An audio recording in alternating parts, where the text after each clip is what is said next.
ইনকিলাব মঞ্চের আহ্বায়ক শরীফ ওসমান হাদির হত্যায় জড়িতদের গ্রেপ্তার এবং বিচারের দাবিতে আবারও শাহবাগে অবস্থান নিয়ে বিক্ষোভ করছেন তার সংগঠনের নেতাকর্মীরা।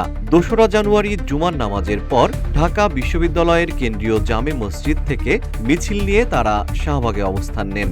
এ সময় বিক্ষোভকারীরা তুমি কে আমি কে হাদি হাদি, এক হাদি লোকান্তরে লক্ষ হাদি ঘরে ঘরে, দিল্লি না ঢাকা, ঢাকা ঢাকা সহ বিভিন্ন স্লোগান দেন। স্লোগানে স্লোগানে প্রকম্পিত হয় পুরো শাহবাগ এলাকা।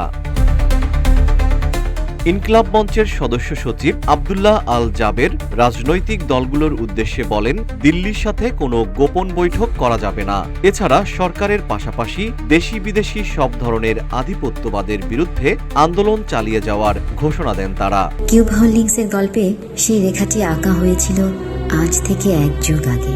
নকশাই আমাদের ভাষা। Cube holdings limited. হাদি হত্যার বিচারে সরকার নিষ্ক্রিয় রয়েছে দাবি করে এর প্রতিবাদ জানায় ইনকিলাব মঞ্চ। এই হত্যাকাণ্ডের দ্রুত ও দৃষ্টান্তমূলক বিচার দাবি করেন তারা।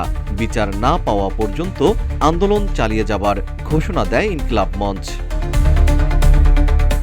নেতৃবৃন্দ যে কোনো দেশ বাংলাদেশে আধিপত্য খাটাতে চাইলে তার বিরুদ্ধে রুখে দাঁড়ানোর প্রত্যয় ব্যক্ত করেন। ওসমান হাদির আত্মত্যাগের কথা স্মরণ করে তারা বলেন, ওসমান হাদি লড়াইয়ের পথ দেখিয়েছেন। এর আগে ২রা জানুয়ারি দুপুরে ইনকিলাব মঞ্চের ফেসবুক পোস্টে শাহবাগে শহীদ হাদি চত্বরে শহীদ ওসমান হাদি হত্যার বিচারের দাবিতে বিক্ষোভ সমাবেশে যোগ দেওয়ার জন্য বাংলাদেশের জনগণকে আহ্বান করে শহীদ হাদির প্রতিষ্ঠিত ইনকিলাব মঞ্চ। এদিকে বিক্ষোভকারীরা শাহবাগে অবস্থান নেয় শাহবাগের একপাশের রাস্তায় যান চলাচল বন্ধ হয়ে যায়। এতে বিপাকে পড়েন শাহবাগ দিয়ে চলাচল করা সাধারণ মানুষ।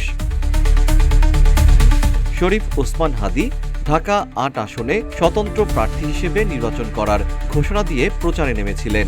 ২০২৫ সালের ১২ ডিসেম্বর জুমার নামাজের কিছু পর রাজধানীর পুরানা পল্টনের কালভার্ট রোডে মোটরসাইকেল থেকে ব্যাটারি চালিত রিকশায় থাকা ওসমান হাদিকে গুলি করা হয়। মাথায় গুলি করে আততায়ীরা মোটরসাইকেল নিয়ে পালিয়ে যায়।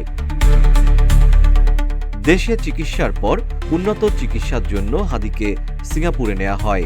সেখানে ১৮ ডিসেম্বর মারা যান তিনি। এরপর থেকে বিভিন্ন সময় হাদি হত্যার বিচার সহ নানা দাবিতে শাহবাগ অবরোধ করে বিক্ষোভ করছেন ইনকিলাব মঞ্চের নেতাকর্মীরা। জিএম শিহাব, রূপালী বাংলাদেশ।